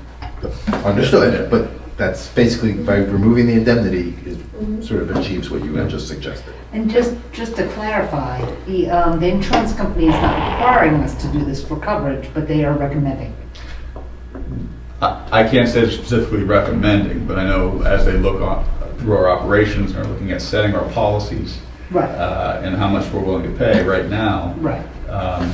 they're saying this is a good idea. Meaning that if we were to get sued, Have they said that, or are you saying that? it's my understanding that there's some initial discussions about that as we work this out. Feedback so far. Yeah, just some initial feedback. But again, if we were to get sued, and our insurance company ended up paying out a lot of money to resolve a case, you can be sure that our premiums are going to go up. They're not going to be too happy when we could have saved them that money by simply passing on the liability to the appropriate party. Sorry, I just put, to finish Bob's thought, part of the problem of not having the indemnity is that the borough is sort of a money bags, right? So it almost in some ways increases the odds of creating a It problem. invites trouble, like. That's right. You know, but John, Cindy and then You said though, so if we just stop issuing block party permits, We don't have to issue block party permits. but we still have this, we still are vulnerable for litigation if something happens.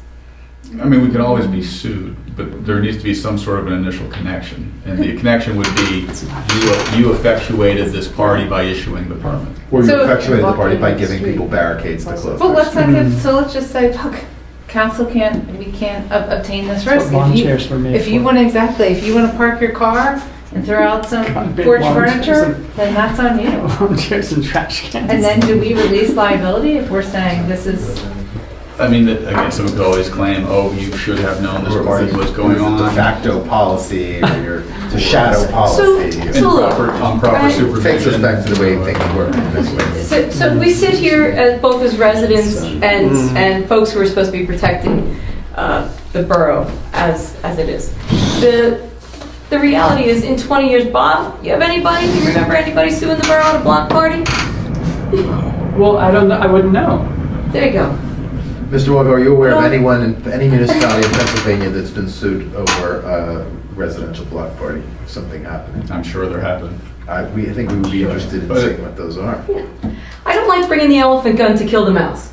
So while I understand protecting the borough for rental, and I understand all of that, and the MOUs and all those things that we're talking about going forward, those agreements, but block parties, I don't. And I'm not saying we shouldn't do block parties. I'm not saying we shouldn't issue permits. I'm just, the I live here, I position. can't turn to my neighbors and say like, hey, it's $1,200 for your block party. I'm not making. We're simply saying that, Possible for me to. I think I have the permit here. Essentially what we're saying is that the permit application says the applicant will be responsible for all injuries to persons and or damages to property that may have been caused by the closing of the street and will observe all safeguards, including any barricades. I believe that provision should remain in there. So I'm gonna, Can go I say ahead, something? please do. I have a lot of things to say. Say 'em. So I find myself mystified by the vociferous objections to this provision. I understand it's unfamiliar. Once your attention's drawn to it, you go, wait a minute, what am I signing here? Wait, are you saying no matter what happens, I'm personally on the hook? And John's explained that's actually not what that means. But that's what it says. Yeah, but that's what it says. It's And not, that's it's our legal problem. effect. It depends on what the injury Well, then would it should be. be made more clear. Right, that's where the And that conflict. could be your Let's solution. make, okay, Right. can I finish? Sure. Okay, I mean, so fine, maybe the language could be clarified, but that's not the legal effect, isn't to say one person is therefore clearly legally on the hook. That's just incoherent, it makes no sense. People I agree. aren't responsible for things they're not responsible for. And nor would taking this provision away make the borough responsible for everything that happened, right? If the borough wasn't responsible. The question is whether or not it's in our mutual communal interest to have the borough defending a lawsuit to extricate itself when the borough had no responsibility, had no control over what was going on. I, as a borough resident, don't really want to be responsible for something. I don't really want myself, as a taxpayer, to have to defend a lawsuit for another block party on the other side of town that I had no control over, the alcohol and what kids were doing and what was happening. I think it's in our mutual interest to not be on the hook for that. And there are definitely ways that people who are uncomfortable with this idea, like, wait a minute, does this mean there's some risk? You can obtain event insurance. It's not thousands of dollars. It's like in the hundreds or something. You No, can it's do not. that. The business associate, which are just in a conversational state. The business Okay, well then, It's then not here's the being thing. Excuse me, discovered. I'm still not finished. I'm just saying. It's And my too- other point is, if this is a problem, because this is ridiculous, nobody's ever been sued, nobody's ever been hurt at a block party, there's no risk, then I guess you don't really have a reason to object to indemnifying against risks if you don't think they're real risks. So this is my concern. Like, you either think there are risks or you don't. And if you think if you don't think there are risks, it's a non-issue. Who cares what you're signing, right? If you think there are risks, I think it's really reasonable to say, well, why exactly should the borough and us communally, like if we had no control of this party, why should the borough be involved in sorting out who was negligent and responsible for what happened? I mean, there either are risks or there aren't. You make sense to me, but I had not collapsed. I had not collapsed the indemnification from the indemnification insurance provision. right. I'm fine with the indemnification. I don't want to require the insurance. Right. That's what And- we're saying. There's no insurance. But I have no problem with the indemnification clause. That's no big Right, deal. as long as it's clarified. I think you maybe Right. misread that. Like, Yeah. that's not We the just want it to be issue. The clarified issue in is the we don't want to document. require our There's neighbors to be nothing that required to provide indemnification insurance. Insurance. No, there's nothing in the decision. No, and I'm not Okay. proposing Also that. saying he would like that. I'm not He wants proposing that, that we do that. I'm just saying that there are some municipalities that Right. do. Yeah. So what we I offer don't do that. is reasonable and isn't above and beyond what other municipalities do. So this conversation started talking about the block party application. So let's just talk about the block party application, rentals and other things aside. I just filled one of these out, so I'm just going to make a suggestion and get a sense from council. Right, one would be to change the requirement for 75% of households to sign. We talked about It's that. onerous, Yeah. right? Yeah. And we're going to adjust that. Yes. The second might be for Section 6, which sort of, to a non-legal person, says on its face, the applicant is responsible for all injuries or any damage, to correct that language to be. I think it's more clear to say that you will indemnify and hold harmless the Right. borough for any Absolutely. claims that are made Right. against the Right. borough as a result. We're trying to recognize these are Right. regular people signing this document. And the third would be an opportunity for multiple applicants. You don't need multiple applicants, but if 3 people want to sign it together and everyone feels like they're bearing this burden together, that is a more neighborly approach. Recognizing we don't want 25 signatures, but maybe we could have more than one. That seems reasonable. That seems great. What is the threshold if it's not 75% of your block? Any? I would say 25%. I would, if I may. Go ahead, please do. Yeah, I would say it should be, you don't want one person deciding, or 1 or 2 That's right. families on a street Sure. deciding, hey, we're having a party, we're closing down the street, and having 75% of the people not really interested in this. So it's gotta be a happy medium. 51%. A 50%? 51%. It's, But it just, you don't want that situation. having run up and down the block, I feel like 10 people. That's I was Three being signatures. facetious. Yeah. Some blocks are very big, Yeah. like I was our gonna block. say, It's like like, what do you that do with big. Essex Avenue? High bar, Yeah. 50%. What are you saying about Essex? What are you saying about Price? you want 10%. Oh, please, I'd have 3 signatures, shut it down, Yeah. so don't ask I'm me. hearing 10. Everyone okay with we need a number. 10%? I'd say, I'd go Yeah. for 10%. 10%. Anyone else? I'd go for That's 10%. one of the Three signatures. That's 2 houses on my block. That's fine, right? Oh, 2 houses. Well, that's what we're saying, but then what do you do about Price or Essex? You gotta, How about 10% you gotta no move less the than bed over 5? there on Foxhall. 10% no less than Take 5. legal. Well, we gotta get something done here. and we just need to tell the 25%. office what to do. 25%. Households. 25% 1 in of 4. homes. One out. There's already an accommodation for vacant homes, so that's taken care So of. I don't know, I mean, the people in our block may be unhappy with that. I mean, that's a pretty high bar. How many blocks have someone who sets up a block party that nobody wants? This is not a thing that's happening in this community. 10%. You didn't pay for Narberth real estate. It's a 10. block party. 10%. 10%. 10%, raise your hand. It's 10%. All right, let's move on. If the Thank you. masses come with torches after us, we can have it. Monthly reports have been filed. Comments for the good of council? Hearing The none. witches are this month. The witches. The witches and the Halloween parade. What are we out of our minds? 2 very big events. Under new business, Made on the main line as well. Oh, that's right, made on the main line. Saturday. There are goods of commerce. old business. I believe we still have an opening on NIDA. Did we fill that? No, we still have an opening on an IBA. 2, as a matter of fact. So I have an old business item that impacts the budget, and I'd rather than wait for the infrastructure meeting, Sure. I'm just get clarification about this now, because we already had this discussion at the at a council meeting, I think at the workshop, had to do with the Sabine Avenue property and moving forward with proposals. I think we were having a discussion about whether or not to contract with an outside planner or not.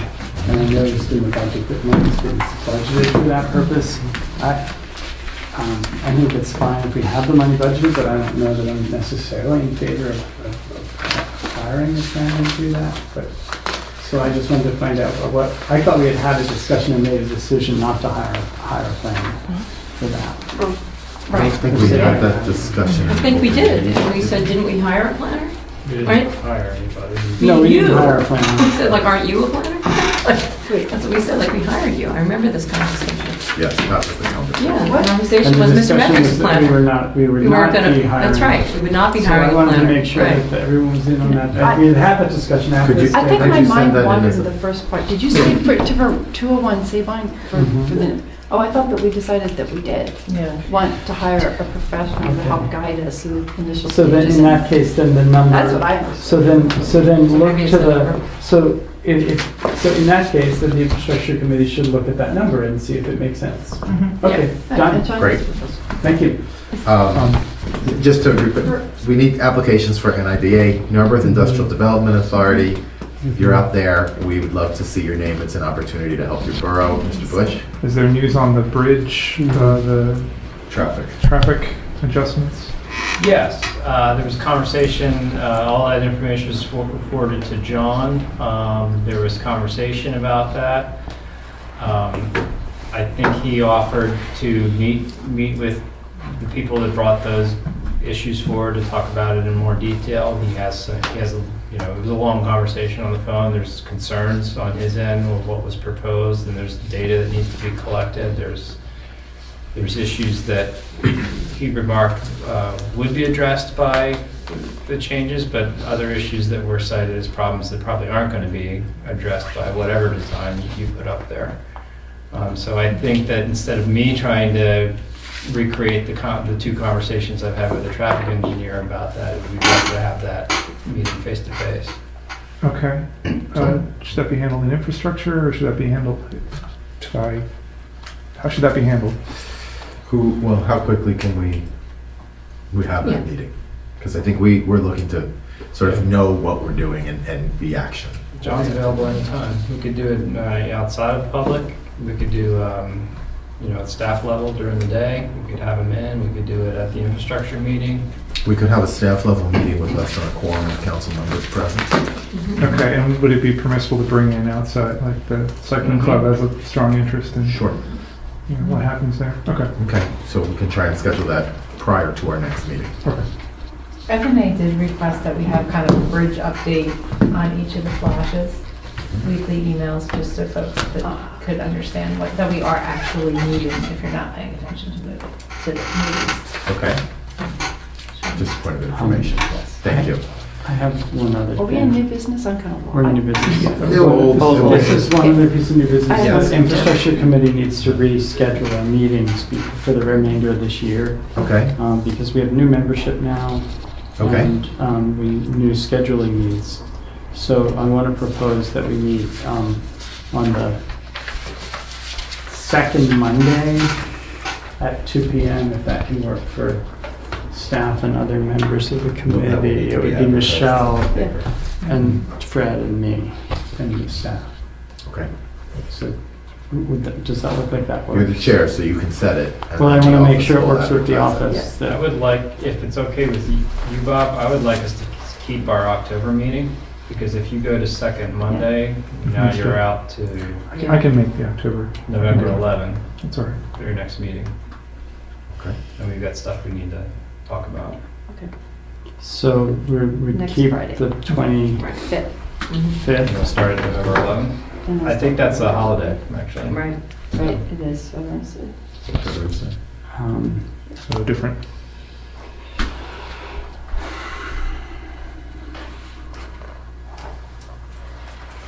are we? So we would have 3 meetings before the end of the year. We would have the,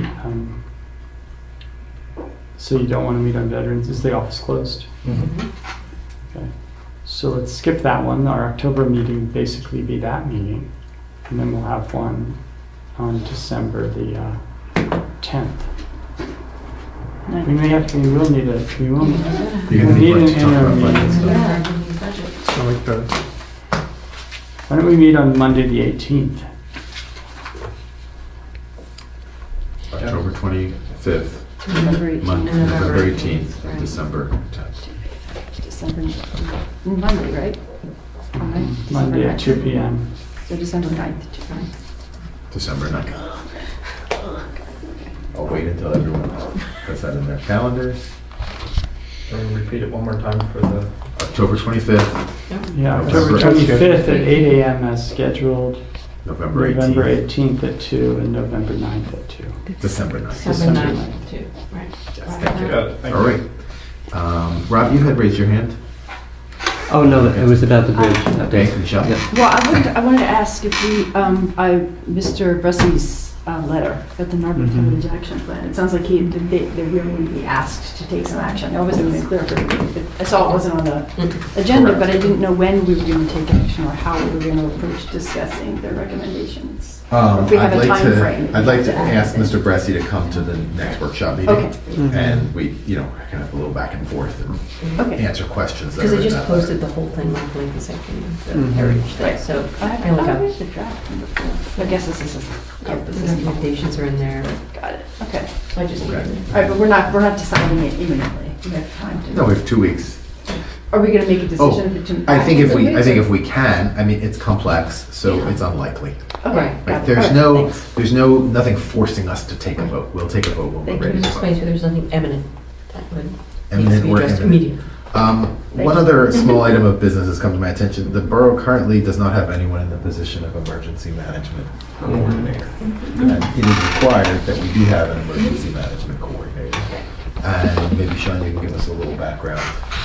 Or Well, we discussed it in public safety. Yes. Yeah. Okay, Gigi. Right. go. Yeah, so we discussed it in public safety, and we were aware of that. We asked Mr. Metrick to go ahead and speak to Holly Monferrell, who was the second there, and address that with her first out of respect for the work that she has Yeah, put as in. Deputy, yes. And that, I don't know if that has happened, Mr. Metrick, I know has been very So, busy. so if I may, we had a meeting, an initial meeting concerning just organization, what's going on with this. I wasn't able to make the public safety meeting as it was held on Yom Kippur, so I was not able to be there. At the initial meeting, it was kind of established that Mr. Metrick would assume that role, and that's where At our meeting, the opposite was stated, so. What's that? I think at our meeting, it's sort of the opposite. Right, well, that's what I Right, discussed. right, and so I was not made aware of it prior to your meeting. Right. So I was a little blindsided by that change of events, especially since it was known I couldn't make that meeting. So, But then you didn't invite us to your meeting. okay, well, So, what do you want me to say? We're solution oriented here. Yeah. Mr. Walko, you have a thought about the kind of person that is typically an emergency management coordinator in a municipality. Who is that person?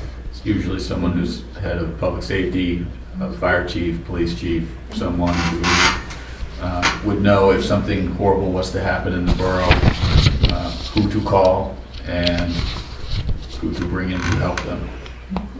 And where the book is kept with. Right, and access to the book. The access to the book. The key Right. to get to the book, because it could get cray. So it's usually somebody in And that was not always. that role, or secondarily, a infrastructure public works type. Okay. So, I feel strongly we should not leave this meeting without having someone in that position. It's an appointment of council. I recognize there are different forces at play. There are responsibilities that come with that role, training, other things, but I feel like leaving it empty is irresponsible. So it seems like the choices are, Mr. Metrick, borough manager, we have an assistant manager, we have a chief of police.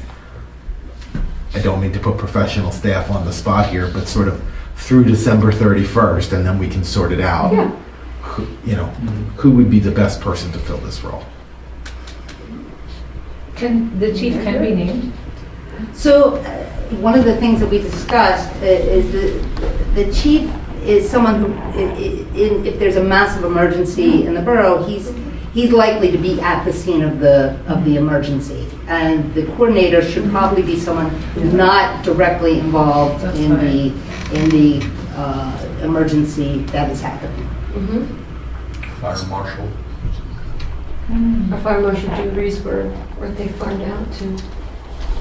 The issue what I would have with our fire marshal also is that he does serve as deputy fire marshal in another municipality. Oh, that's and it true, would be too. very likely that in He's a somewhere else. large-scale emergency, he will be called somewhere else. Right. Should the emergency management coordinator be somebody who is locally in the borough so they can get to the book that they have access to expediently? That'd be preferable. I mean, again, ideally, they're usually an employee that is working here at that time. Not necessarily a resident or someone. But emergencies don't happen. No, Unfortunately. Again, this is sort of, this is an art rather than a. Look at the time. A craft rather than hard and fit.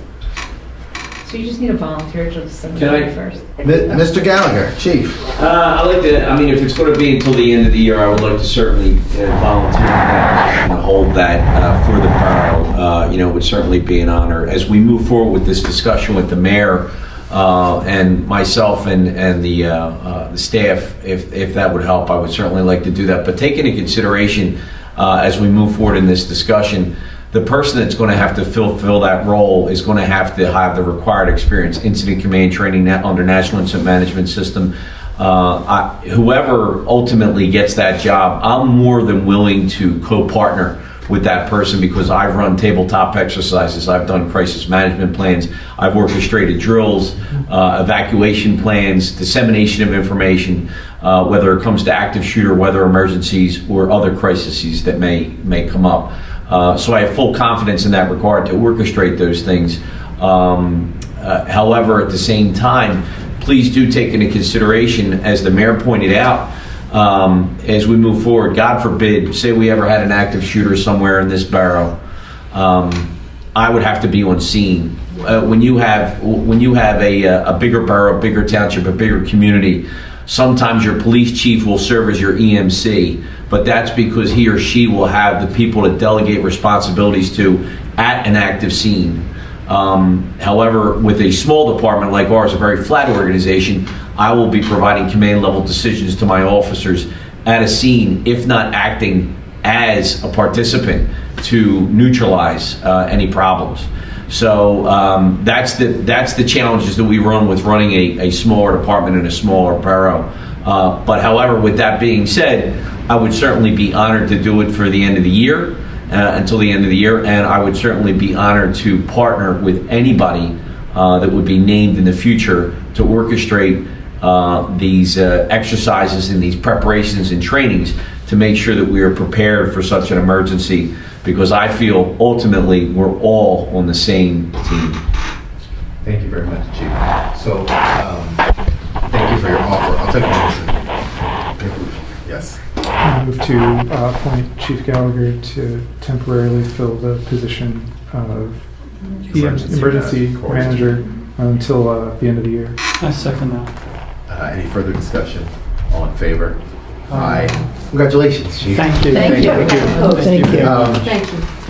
Okay, one opposed, 6-1. And now council has a little breathing room to discuss this position, to get an idea through the professional staff of the hours of training that would be required to qualify someone in this role, what the responsibilities would be, and we have a little breathing room to figure that out.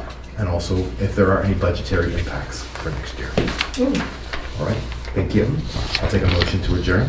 We need an executive session? Yeah, just a brief one. Brief executive session. We will not rejoin to make any decisions, so you guys can go home. And that's going to be for real estate and potential litigation issues. Real estate and potential litigation. So moved. So moved. Second? So Fred, second. All in favor? Aye. Any opposed? Hearing none. Have a nice evening.